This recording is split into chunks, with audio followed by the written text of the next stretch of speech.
Bismillahirrahmanirrahim. Assalamu alaikum wa rahmatullahi wa barakatuhu.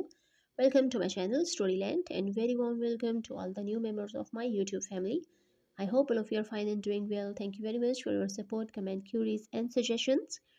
आपका बहुत शुक्रिया कि आपने अपने कीमती वक्त से मेरी वीडियो देखने के लिए वक्त निकाला. I am Umm Muhammad and today we are going to solve the exercise of chapter Variety Entertainment from New Oxford Modern English Book 4 and it is the third edition of this book.